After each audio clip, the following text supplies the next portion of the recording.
مولانا سید مصطفیٰ موسوی صفوی 2 فروری سن 1924 عیسوی میں بڑگام صوبہ کشمیر کے علمی گھرانے میں پیدا ہوئے۔ آپ کے والد آغا سید احمد اپنے وقت کے زاہد اور عالم ربانی تھے۔ آپ نے ابتدائی تعلیم اپنے والد آغا سید احمد، دادا آغا سید محمد اور آغا سید یوسف اور حاجی امان ہونزوی سے حاصل کی۔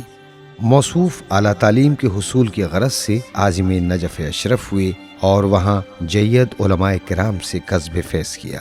آپ کے برجستہ اساتذہ میں حجت الاسلام والمسلمین سید ابو الحسن مشہدی، آیت اللہ الحاج محسن الحکیم طباطبائی، آیت اللہ آغا بزرگ تہرانی، آیت اللہ فاضل لنکرانی، آیت اللہ عبداللہ شہرودی اور آیت اللہ محمد ہادی میلانی وغیرہ کے اسماء سر فہرست ہیں۔ آغا سید مصطفیٰ موسوی کی علمی صلاحیت کو دیکھتے ہوئے نجف اشرف میں آیت اللہ شہاب الدین حسینی مارشی، آیت اللہ العظمیٰ روح اللہ موسوی خمینی، آیت اللہ محمد فاضل، آیت اللہ محمود حسینی شہرودی، آیت اللہ محمد محسن معروف بآغا بزرگ تہرانی، آیت اللہ محمد ہادی حسینی میلانی، آیت اللہ محسن الحکیم طباطبائی، آیت اللہ محمد بن مہدی حسینی موسوی اور آیت اللہ عبد المقال حسینی شیرازی نے نقل روایت، امور حزبیہ، اخذ وجوہات شرعیہ اور امام جمعہ والجماعت جیسے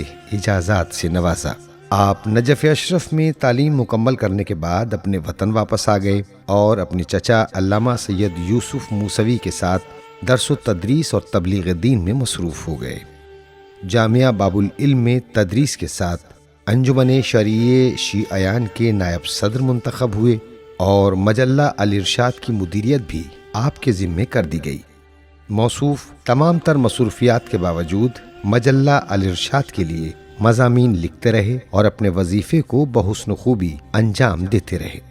علامہ سید مصطفیٰ موسوی نے اپنی پوری زندگی مومنین کشمیر کے لیے وقف کر دی تھی۔ کشمیر کے مختلف مقامات پر نماز جمعہ و جماعت قائم کرائی اور خود امام باڑہ حسن آباد میں امام جمعہ کے فرائض انجام دیتے رہے۔ موصوف اہل بیت علیہم السلام اور ان کی یاد سے ہمیشہ وابستہ رہتے تھے۔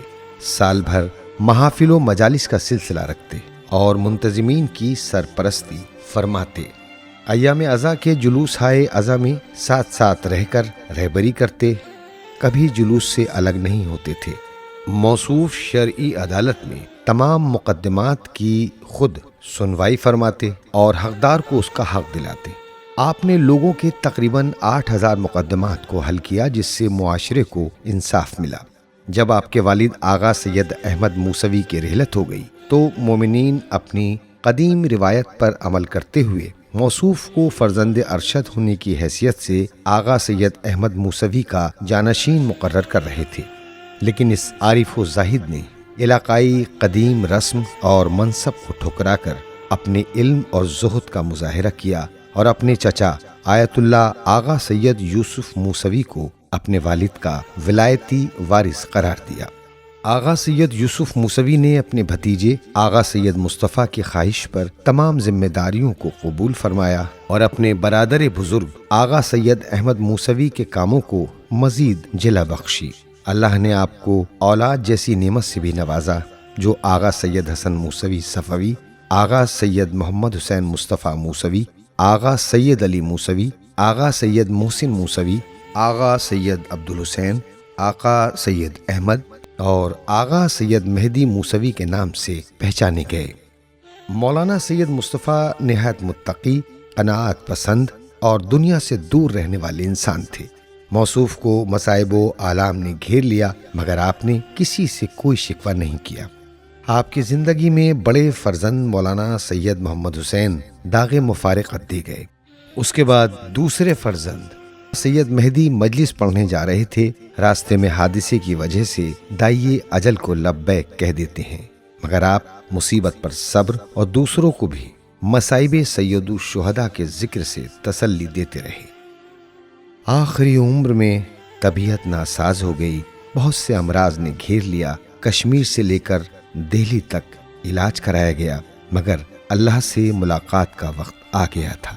12 جمادی الثانی سن 1423 ہجری مطابق 21 اگست 2002 عیسوی کو اس دار فانی سے دار بقا کی طرف کوچ کر گئے۔ آپ کے انتقال کی خبر ریڈیو اور ٹیلی ویژن سے سنائی گئی۔ ہزاروں کی تعداد میں چاہنے والوں کا مجمع آپ کے شریعت کدے پر جمع تھا۔ دوسرے روز تشییع جنازہ کی گئی جس میں لاکھوں لوگوں نے شرکت کی۔ تمام دفاتر، مدارس، اسکول اور بازار بند رہے۔